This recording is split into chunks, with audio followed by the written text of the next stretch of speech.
Hello, I'm Patty Pashon and welcome to Rappler Talk. Today we will be speaking with Ms. Pauline Santos, the Campaigns and Advocacy Manager of Plan International, about their new study on the sex trade in the digital age. The study is part of the global campaign called Not For Sale. So, welcome to Rappler, Pauline. Thank you, and thank you for having me. Okay. So first of all, let's first discuss about the findings of the study. So the study is entitled Child and Sex Trade in the Digital Age. What were the major findings of the study? I think the key finding that you will see in the book is that technology has now sort of facilitated the commercial sexual exploitation of children.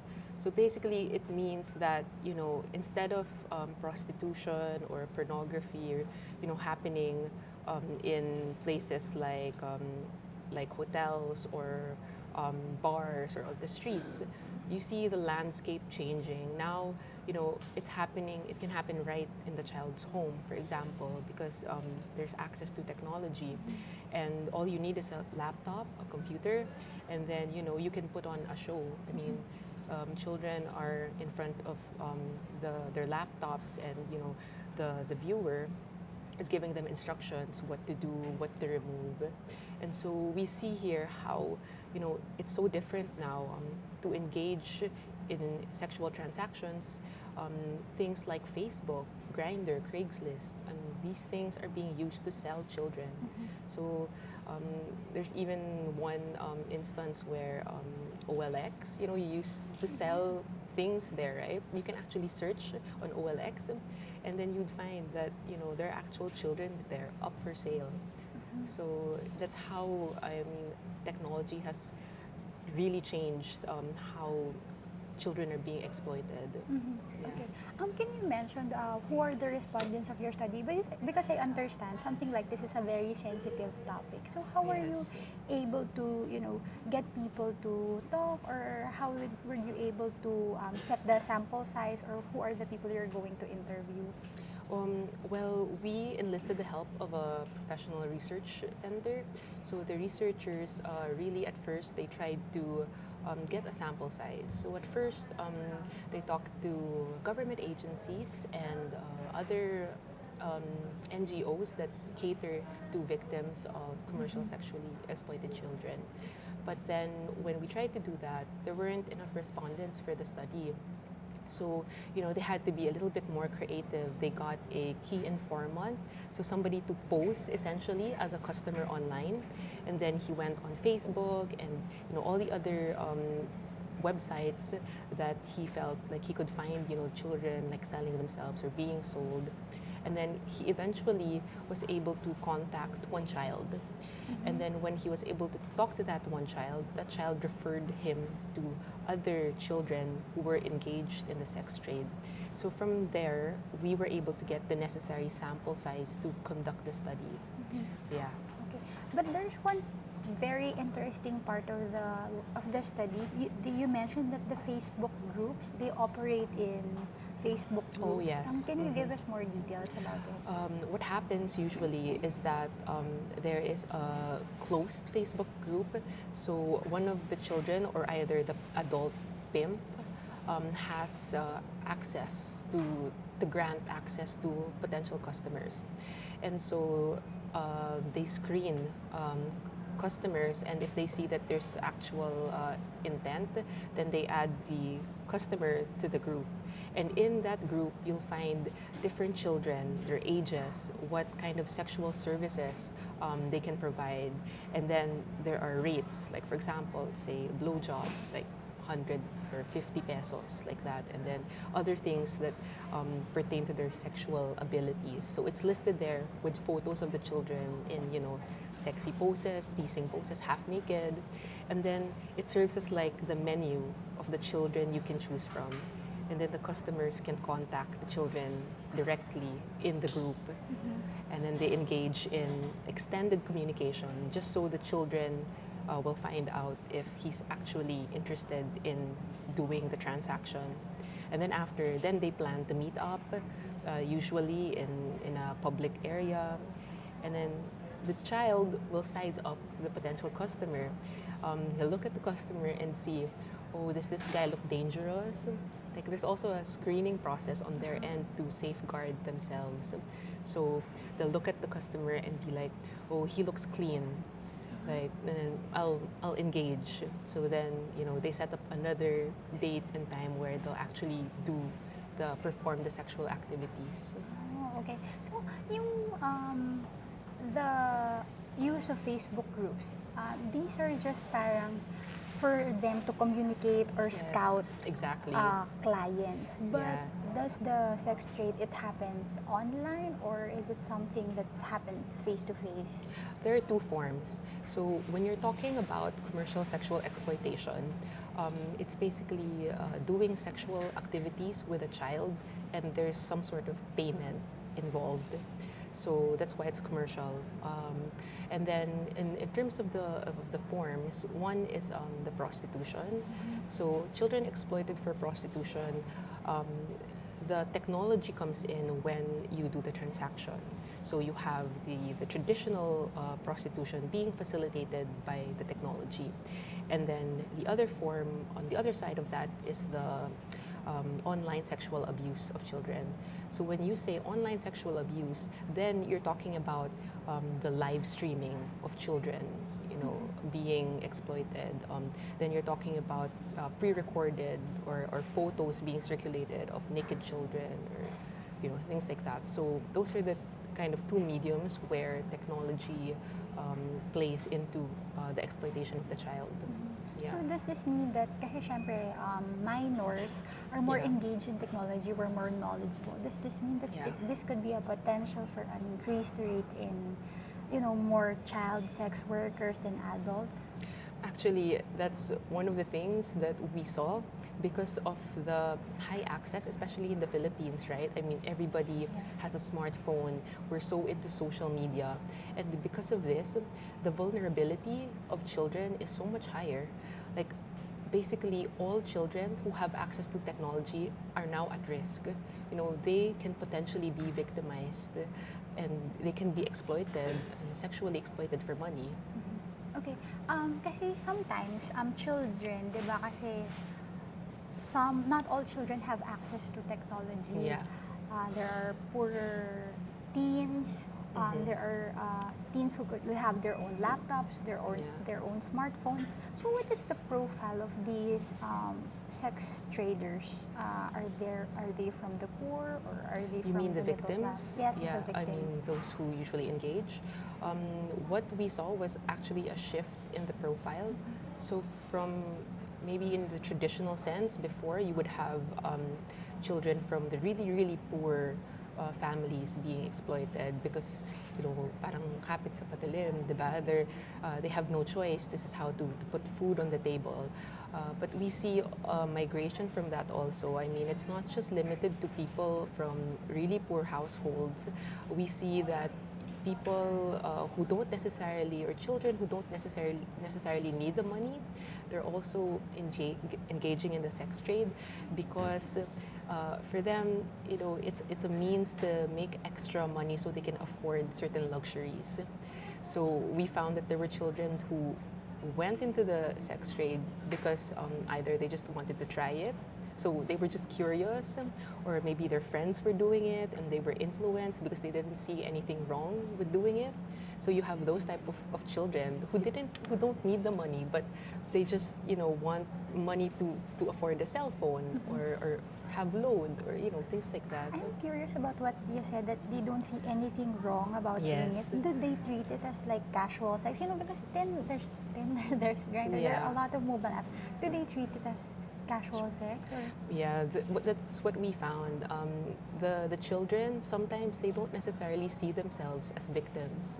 Like for them, this is their job. This is their source of income. So there's a play there, I think, of the value system and how what are the possible psychological impacts. Are they just justifying it? I mean, are they, or do they actually believe that this is a actual, right, justified means of making a living? But if you would talk, the giveaway there is, if you would talk to the children, most of them would say that if they had another means of earning money, then they would exit the industry. So if they had another opportunity, if they had another choice, if they could continue their studies, um, majority of the respondents said that they would leave and pursue that instead. So they're not exactly very, very poor, but maybe in the lower middle class. Yes. Yeah, we see a variety. I mean, of course, um, perhaps majority of them would still be from the really poor households, but we're seeing also a trend where, children who don't necessarily need the money are also getting sucked in because it's so easy to make money. Like just one show you put up, like live on the webcam. I mean, one of the girls here said that she was able to earn 50,000 pesos from that one transaction. So that's how lucrative the business is. And so that's why, some parents, in some cases, they're the ones pushing their children to do it. So, yeah. So if the parents are the ones pushing their children, I mean, who would be able to police them if, kasi syempre it happens in the household. Yes. So how can authorities be able to, notice them or, police them? Actually, I've heard the reports that usually the people who kind of serve as a watchdog are the other people in the community. So they're in a community and they see something off, or they see it happening. And once somebody in the community feels that it's not right, they're the ones usually to report. So, because otherwise there's really, really no way to know. And that's why you have actual entire communities, like different sets of families, and they're all engaging, they're all letting their children engage in sexual exploitation. Because to all of these families, there's nothing wrong with it. So it's like a communal activity that they let it, happen to the children. So parang nagpapasa-pasa, like for example, if they figure out that these families earning money through this. Yeah, it's means. word of mouth. You can say, oh, ikaw gusto mo bang kumita ng pera? Ito, anuhin mo lang yung anak mo sa webcam, and it's so easy. And then they come home and they have income. Were you able to talk to parents in the study or respond or yung sa mga children lang? Yeah, the study focused only on the children. So the respondents were just the children, a pimp, and the key informant that I talked about. But did they have? Did they provided reasons why their parents? Because it's kind of a sick thing to do, to have your child engage in this kind of trade. Do they have? Parang, how do they absorb it, yung mga bata? Parang, how do they see it? Yung parents nila yung mismong nag-i-involve sa kanila sa ganong klaseng trabaho. Kasi the one big thing about, these like household-based types of operations is that, the parents, sometimes they see it as, because there's no actual physical touch happening, then they don't think there's any harm for their children. Because hindi ka naman nahahawakan, di ba? So, okay lang. So that's why they're okay with, having their children do those things. But then, the reality is, it still has that psychological effect on the child. And in terms of like the effect, it can last like a lifetime. Like some children just don't ever recover. And we have that one case. She was saying how, like, in her experience, she was forced into the prostitution. Like her mother, if she did not want to entertain a customer, would lock her up, would beat her until she agreed. But like eventually, after having a lot of customers, and her mother would pimp her out to as much as 4 customers per day. So can you imagine? But like after regularly doing that, in the end she said, you know what, I realized it's okay. Like you know what, I'm helping my family. I'm helping pay for my siblings' education. I'm helping get my family's property back. So it's okay. How often does this happen? Is it a daily thing or is it weekly? How often do the transactions happen, and Yeah. how often do they get paid for it?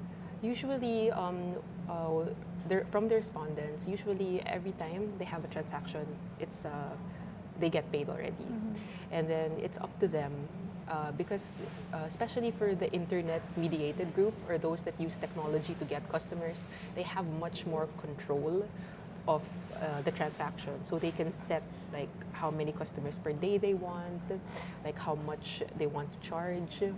So it really depends on the child, or if the child is being forced into it, then the child's pimp.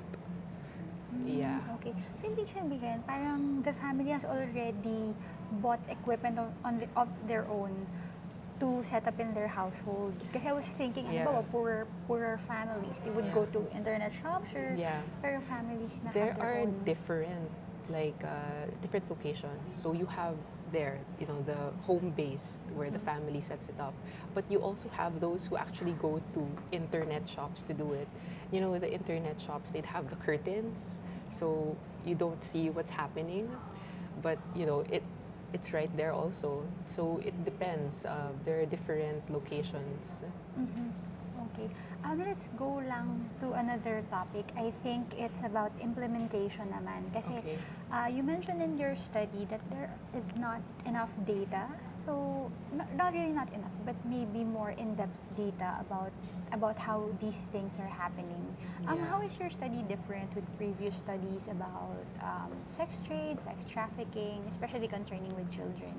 Yeah, I think the big difference here is we see how like the impact of technology has on the trade, and it's very qualitative. So from the experiences of the children, you can see the kind of the evolution of what is the current situation of commercial sexual exploitation of children here in the Philippines, and then you get a little peeks or little glimpses of the gravity of the situation, but we would still need further study just to know exactly what the prevalence is, how grave the situation is, how many children are involved. I mean, this is like national scale kind of study that for us to know like how big is the industry. Is there a problem with data gathering among government agencies? That's why there's really no national-based study regarding this topic. Yeah, from what we know, for example, the PNP would supposedly have the data on the cases, but from various sources that we've talked to, there's still no national database where you can, have all these statistics. So yeah, I think we still need a big investment on that sector because you don't know how to temper the solutions without knowing the exact scale of the problem. Yeah. So, siyempre, the lack of data, how does it affect naman the policies? Kasi you mentioned a number of loopholes in the study. Like, for Yeah. example, implementation of the policies. You mentioned that we have Yeah. enough laws Yeah. on these kinds of issues. Yeah. The policies we have are actually, good. It's just that I guess on the ground, it's not yet felt. Like especially if you're a victim, we've heard a lot of scenarios where the child, reports or tries to get help, but was not, hindi siya pinansin or nothing happened with the case, or the process towards getting justice was just so long that eventually matanda na yung bata, hindi pa tapos yung kaso niya. So, there's still a lot of gaps in terms of implementing. But I mean, the good thing now is that the government, you see a lot of effort also being given to addressing the situation. So, as part of a civil society, we work hand in hand with them because it's really through the mechanisms that they establish that we can provide interventions. Like, for example, as part of the Not for Sale campaign, we're working with LGUs and we're really working with helping them, like their communities, like educate the families, kind of raise awareness of why this is wrong. I mean, science, like if you see this happening, report. So there's a big number of underreported Yes. cases also. That's one thing, it's happening all around, but no one is reporting, no one is saying anything. Like, I don't understand, like, why aren't more people, calling out the abuse? But is there a reporting mechanism, or is it like, for example, they spotted, Yeah. they felt that there's something going on here, Yeah. they have to contact the police, so they'd There's- have to pay a visit to the police. That's the There's reporting actually a mechanism. hotline you Ah, can okay. call. So we want everyone to be aware that if you see a case of sexually exploited children, you can call 1343. It's a national hotline, and then you can report it there. And there are statistics that would show that this hotline is not being used a Yes, lot. yes, I don't yes. think people are aware. So yeah, if you do see 1343. 1343. Yeah. Kahit parang feeling lang nila there's something happening yeah. there. When in doubt, there's no harm in reporting. The hotline is for the Philippine National Yeah. Police. Kasi sometimes I see in the news NBI yung nagre-raid ng mga drug den, but the Yeah, hotline is yeah. for the PNP. Okay, dun sa technical assistance nyo, so you go to the ground to Yes, yeah. to partner with the LGUs. Yes. Kayo din ba yung parang how do you call this, talk to the families? No, it's more of advocating to the government because we want them. I mean, after we leave, for example, we want them to be able to sustain the programs. So it's more on like helping them establish the program so that when people come to them with these cases, they're equipped. Like they have a fully funded, operational program that can assist the victims and their families. During your first discussions with them, what were the points that they raised? Why are they having a hard time implementing the laws to protect children from sex trade?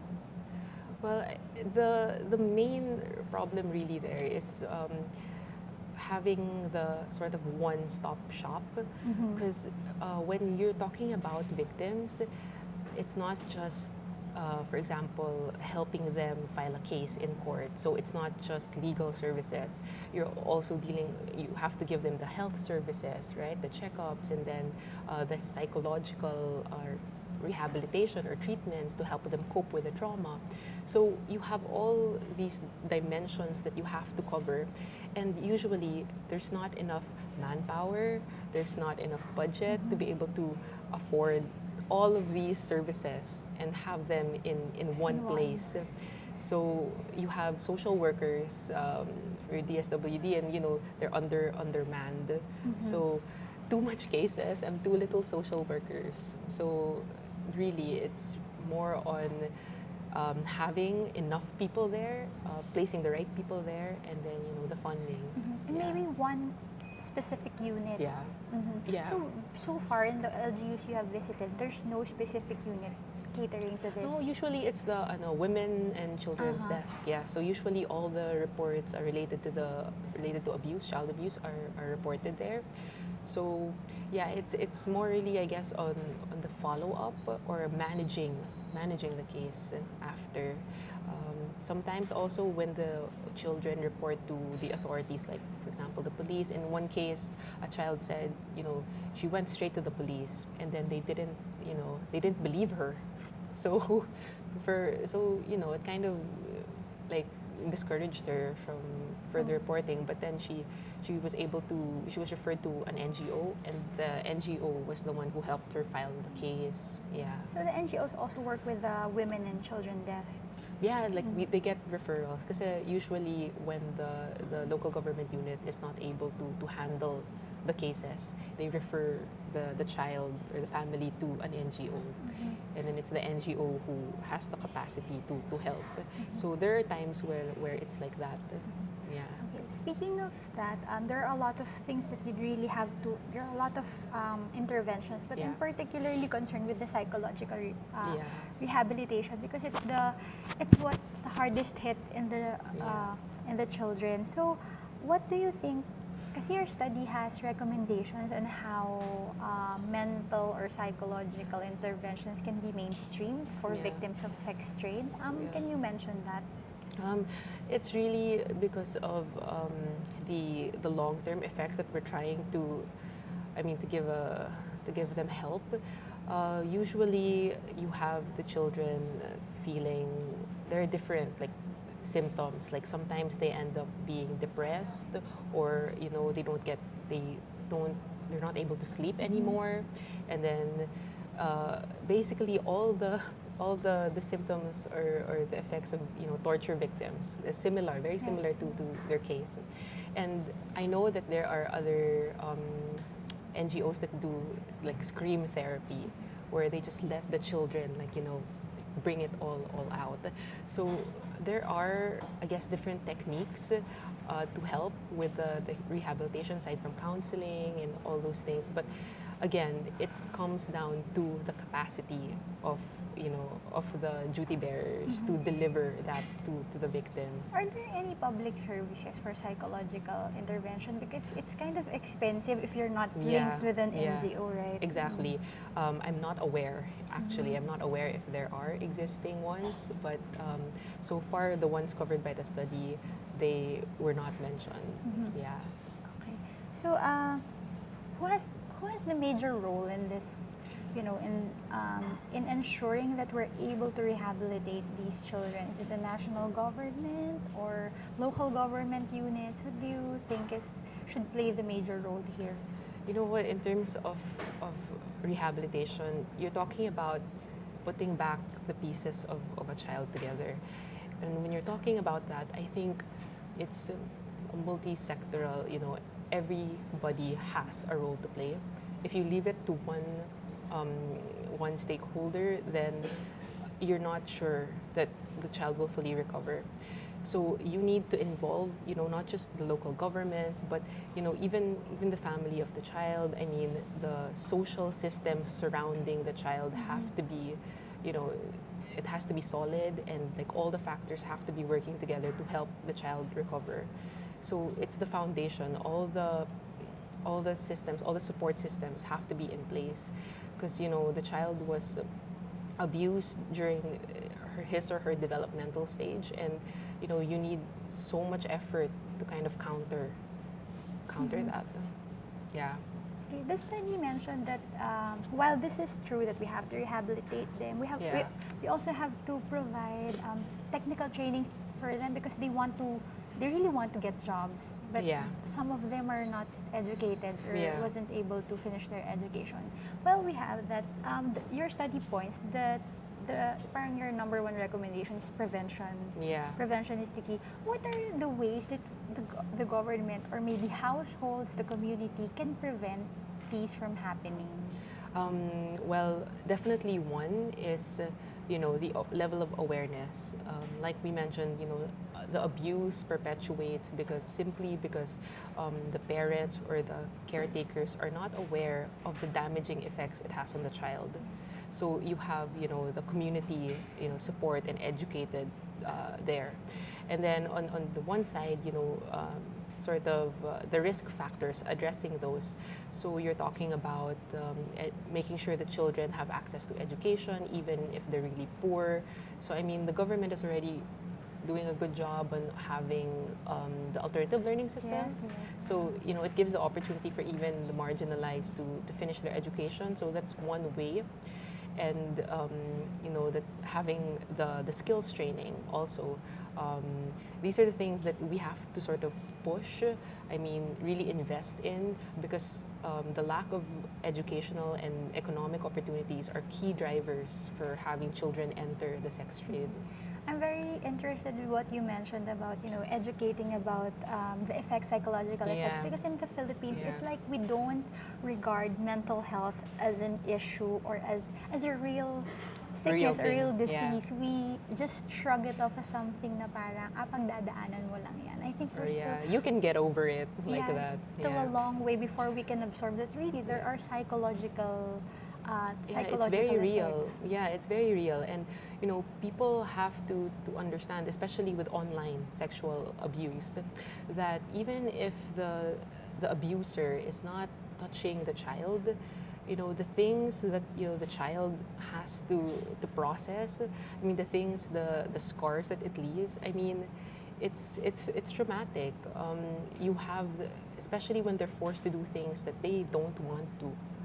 So I think people need to really be more educated and be more aware that mental health is very important. Like, you have children here, like for example in this study, there was this one case of this child saying that um, he was engaging because there were voices in his head saying that you do this, you do this.